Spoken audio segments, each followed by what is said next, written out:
Honest with me. Have you ever found yourself laying awake at night wondering what happens if I never meet the right person? Or what if I am going to end up alone forever? If you've ever felt this fear, I just want to say that you are not alone at all. Um, a lot of Christian single women have this fear. And I want to talk today about how to confront that, how to move past it, and how to keep your confidence and trust God's timing. So, welcome. My name is Keshia Rice. I am a dating coach, I am a hypnotherapist. I help women learn how to heal from their unhealthy relationship patterns and attract cherished, loving relationships. And the reason why I wanted to do this video before people get up in arms, because I want to be clear on some things. I acknowledge not every woman wants to get married, right?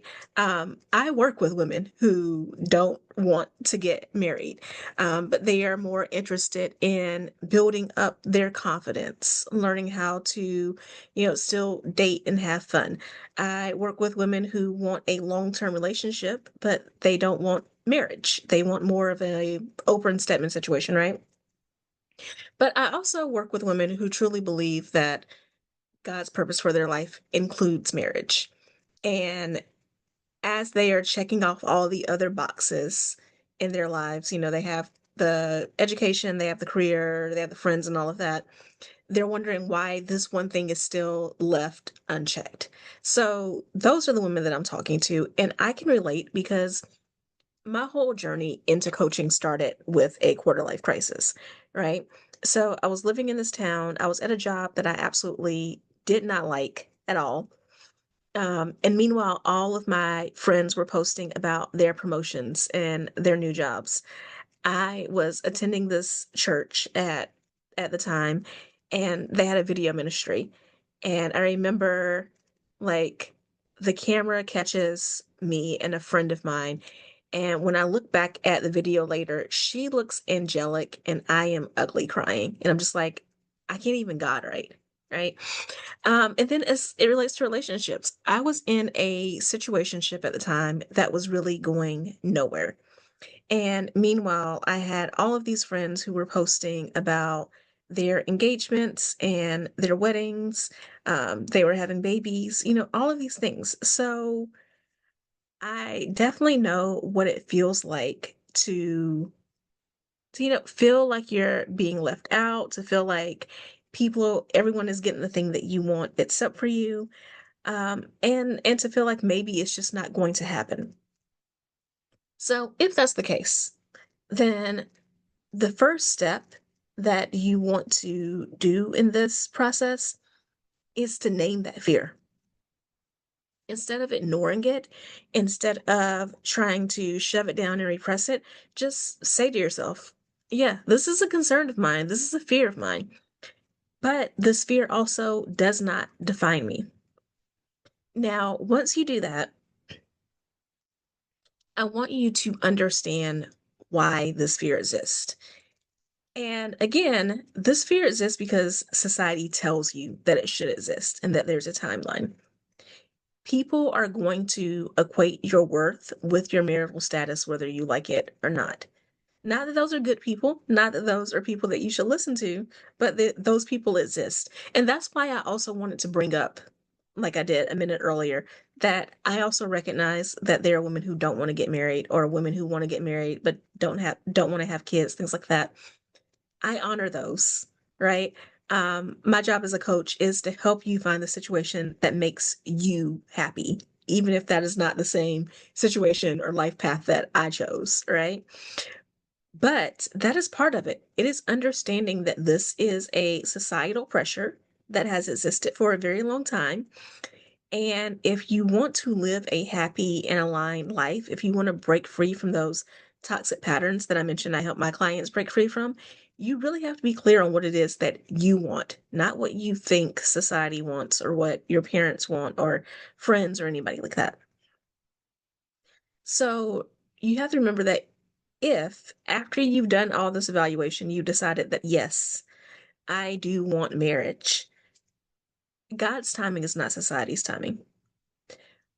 A lot of the happiest women that I know, a lot of women who are actually previous clients of mine, but also women I know who are friends of mine as well, found their partners not in their 20s, but in their 30s or 40s or beyond. I personally was 30 when I got married, and that makes me it makes me kind of in the middle. It makes me several years older than a lot of my friends when they got married, and it makes me like a decade or so younger than another group of friends that I have when they got married. So you really have to trust that your timing is your own, right?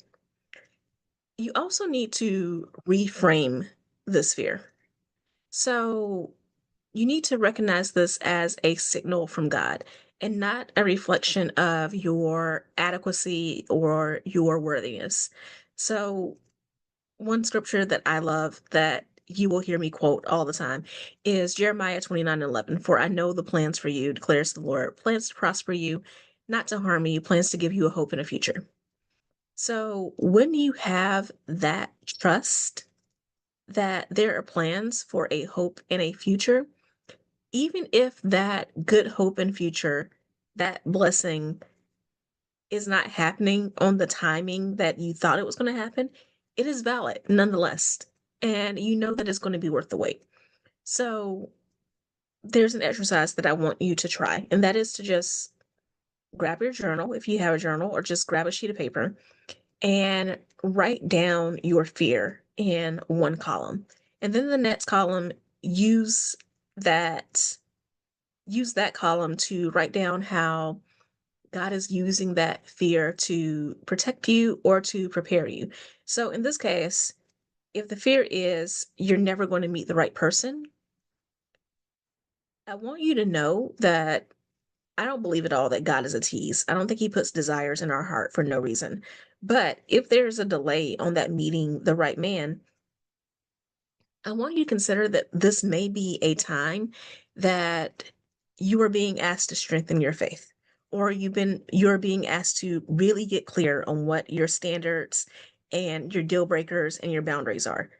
Um, this is a season maybe where you're not in alignment with your purpose and with your purpose partner, the right relationship with you, because you need to spend more time on your communication issues, or you need to spend more time on actually enforcing those boundaries that you say you have, things like that.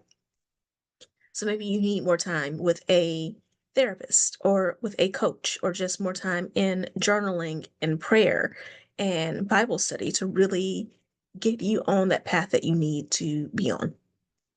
So, some of the steps that you want to take for dealing with this fear, putting it to rest, and then being able to move forward confidently are, again, to journal and reflect, um, challenge those lies that there's something wrong with you, or that it's never going to happen for you. Challenge those things. Get into scripture and find things that contradict that.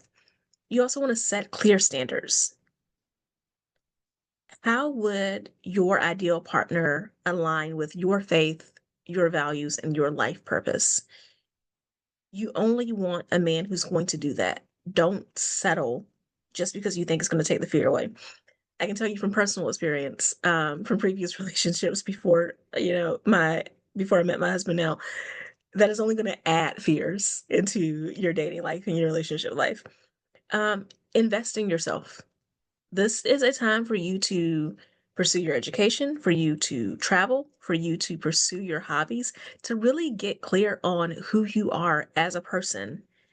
And then the more clear that you get on who you are, the more clear that you'll get on what it is that you need in a relationship. And then also build supportive relationships outside of your romantic relationships. So surround yourself with people who are going to uplift you and who are going to celebrate you in the season that you're in right now, instead of trying to pressure you to settle and to get into a situation that's not aligned. So once you have done those things, um, I want you to keep a couple of things in mind to really trust God's timing. So one is Proverbs 3, 5, and 6. It is trust in the Lord with all your heart, lean not unto your own understanding, in all your ways submit to him, and he will make your path straight. So when you have this fear that hits, do the other things that I mentioned, the journaling, the building supportive relationships and all, but also take the time to meditate, to remind yourself that you are fearfully and wonderfully made, and you are worthy of a love that matches your faith and your purpose, and that you're not going to settle for anything less than that. So, fear is normal, but fear is also protective and it can be reframed. So, I want you to name the fear, to understand the societal pressures that have led to you having that fear. I want you to reframe it and seek guidance for what you should be doing in this season in your life.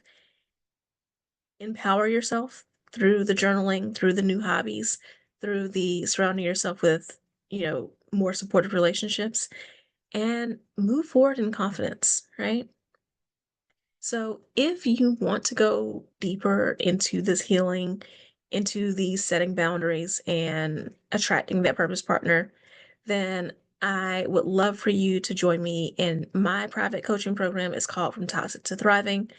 And this is all about helping you heal from your past wounds, break the toxic patterns, and build confident and faith aligned relationships. So, you can find the link for all of that in the description. And in the meantime, just comment in the comments about what fear has held you back in your single season, and tell me how you're going to reframe it. I really want to know that. And if you need help, you can put the fear in the comment section, and I will do my best to help you reframe it if you're struggling with that yourself, right? So stay blessed, stay confident. Um, I love you so much, and I will see you again soon. This podcast is brought to you by Contessa Digital.